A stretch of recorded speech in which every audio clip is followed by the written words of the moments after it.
students, here Himali Shah. Today we are going to learn about the scheduling algorithms. First, that is the first come first serve, that is called as FCFS.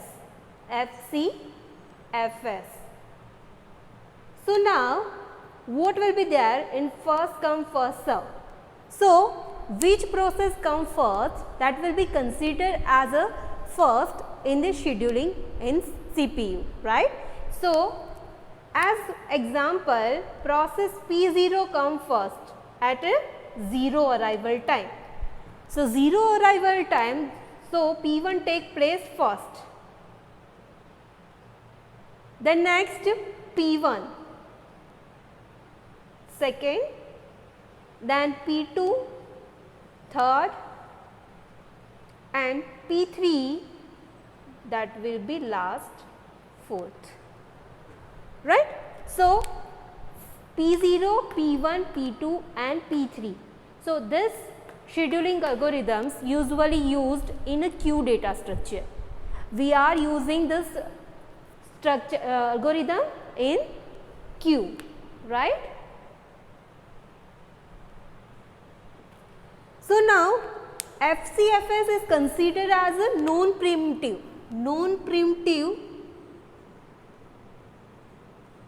scheduling algorithm.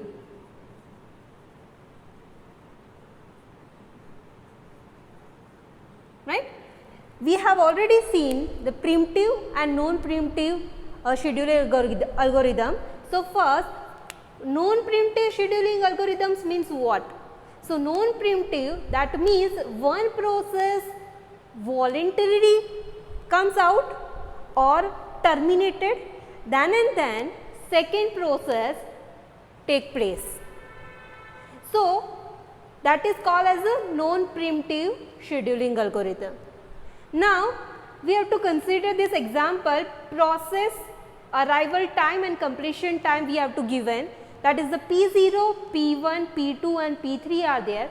So P0 arrival time 0 and completion time 10. So 0, 10, 1, 6, that will be in a millisecond, mind well. So 0 arrival time and completion time, that is 10. P1 process arrival time 1 and completion time, that will be 6. Next P2 process arrival time 3 and completion time 2. And next P3 arrival time 5 and completion time 4. So in exam you have to given like this, process arrival time and the completion time. So on base of these given instruction, you have to find the turnaround time and waiting time. Turnaround time and waiting time. So now how we will find the turnaround time and waiting time? Before we are going to see this, we have to find the finish time, right. So this is the Gantt chart. Why Gantt chart is used? Gantt chart is used for the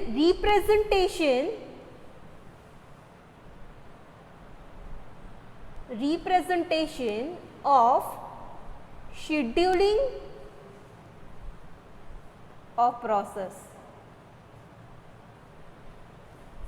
Scheduling of process, that means which process come first, right. So usually at a 0 arrival time, P0 come first.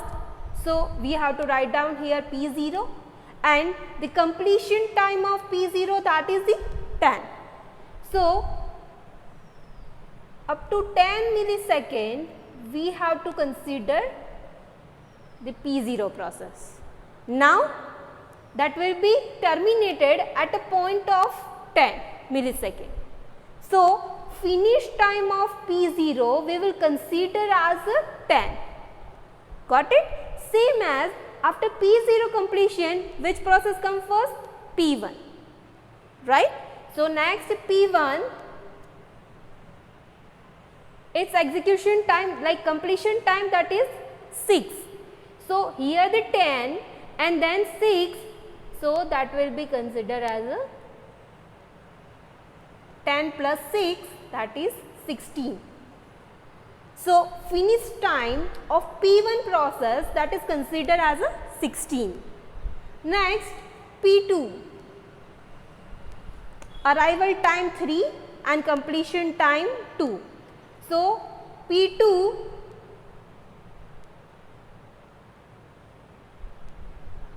16 plus 2, that is 18, right? Next P3, P3 take place and up to where? 4, that is here completion time. So we have to add more 4.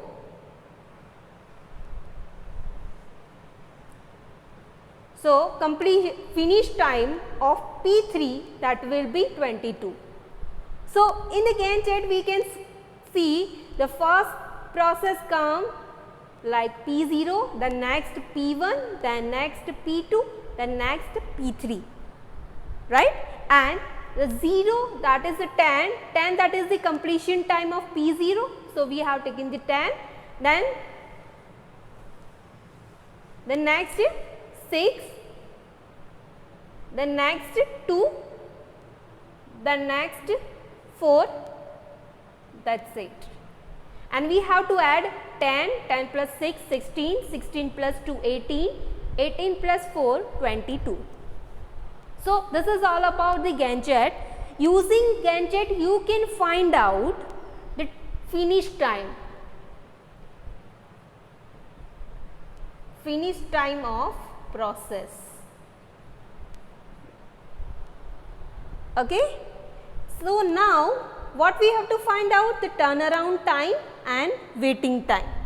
So here the process P0 is there. Process P0, P1, P2 and P3. Arrival time we have to given. Arrival time, that is 0, 1, 3 and 5. The next completion time that will be 10, 6, 2 and 4.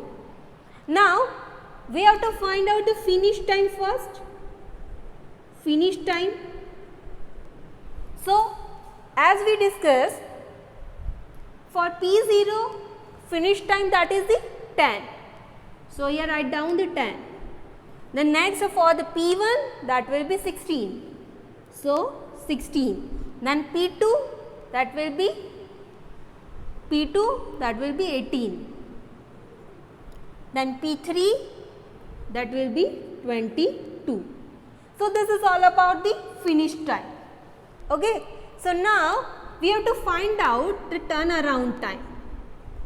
So turnaround time, that means what? The finish time minus arrival time. We have already seen in terms what is the meaning of turnaround time. That is the duration between the finish time and the arrival time. So we can write down like this: 10 minus 0, that will be 10. 16 minus 1, that will be 15. 18 minus 3, that will be 15. 22 minus 5, that will be 17. So this is all about the turnaround time. Now what's about the waiting time? Waiting time. So we have the formula of waiting time also. Waiting time, that is the turnaround time minus completion time. That is the formula of waiting time, the turnaround time minus completion time.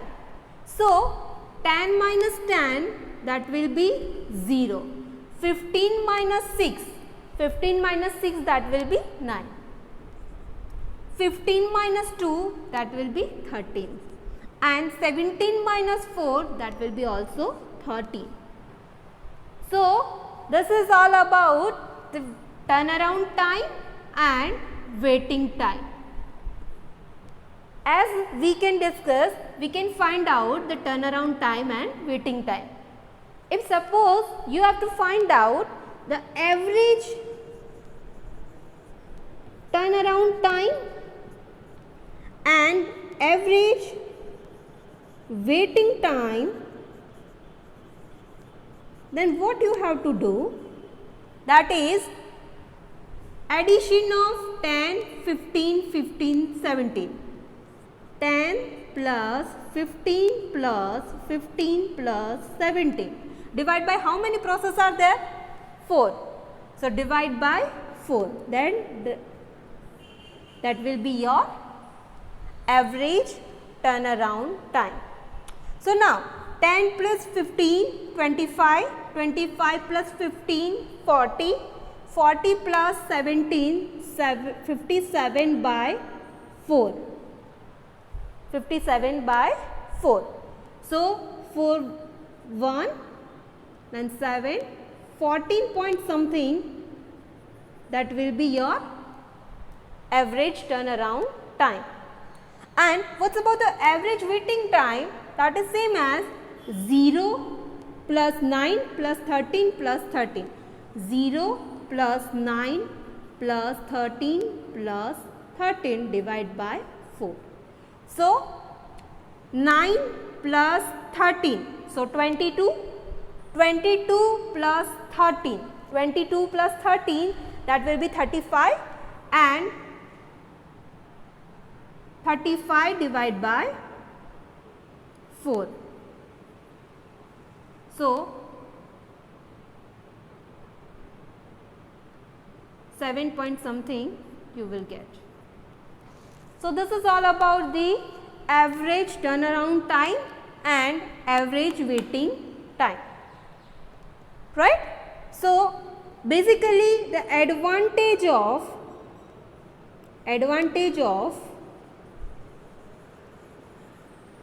FCFS, first, easy to implement,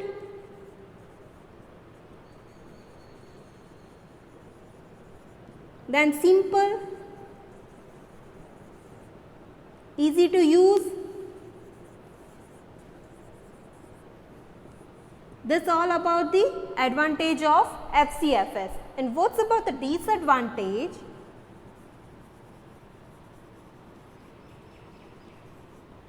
That is, the CPU utilization is not more.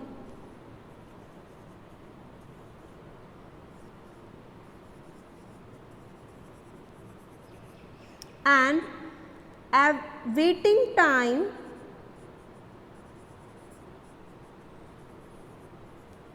is more. This is the two disadvantage of FCFS, right. So, hope you like this video. Thank you.